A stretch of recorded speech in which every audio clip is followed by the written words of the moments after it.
Pompiang 4 mga boss, yan yung 4-4, April 4 mga boss. Ang April, yan po ay numero 4, tapos 4 pa, tapos unang biyernes. Naku mga boss, mag-iingat ka ha, very powerful ang mga kamalasan po dyan, very powerful mga gumagamit ng black magic.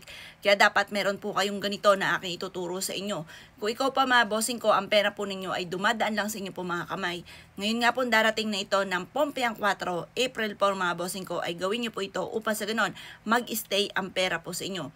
Bukod sa inyong pagiging masipag at matyaga ay mainam na subukan nyo po ito upang sa ganon lumevel up ang swerte nyo ngayon darating nga po ng April. Hindi ka na malasin, puro kaswerte na dumating po sa inyo. Makakamit nyo kung ano man ang inyong mga ninanais, mas nagiging magaan yung daloy ng pera. Subukan nyo po ito ha. Kumuha po kayo mga bossing ko ng kuntil ng luya. Dapat meron kang ganito, yan, kuntil ng luya. Itong ating luya mga bossing ko ay isa sa mga pinaka powerful na pang magnet ng pera. Yung amoy ng ating luya mga bossing ko, sa pera po yan. At saka nagtataboy po yan ng kamalasan. Kung ikaw po ay may pagiging gastador or kaya ang pera po ninyo ay dumadaan lang sa inyo po mga kamay, ito ang kailangan po ninyo para po mag-stay ang swerte sa inyo lalo na sa pera. Proven po ito, napakaswerte po nito mga bossing. Ngayon, ang gagawin nyo lamang po ay ganito.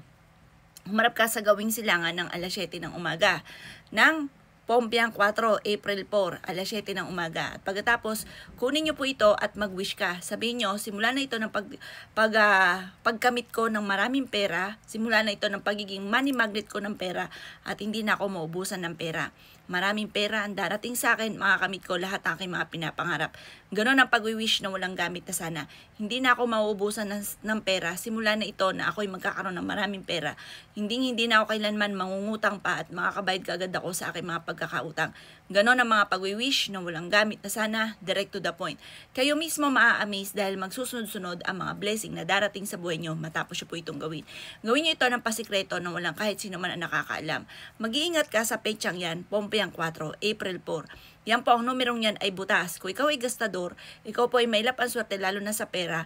Kapag hindi mo to ginawa, lalo na kung ikaw po ay parang bahala na lagi si Batman, yan po, asahan nyo, lagi mauubos at mauubos ang inyong pong pera.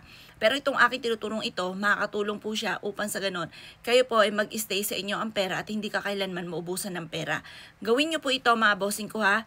Ito pa mga bossing ko, aalsin yung kuntil at ilalagay sa wallet. Pagtapos po ito, pwede nyo ito isabit sa pintuan or kaya po ilagay sa inyo pong bag at ang dulot nito ay napakaswerte.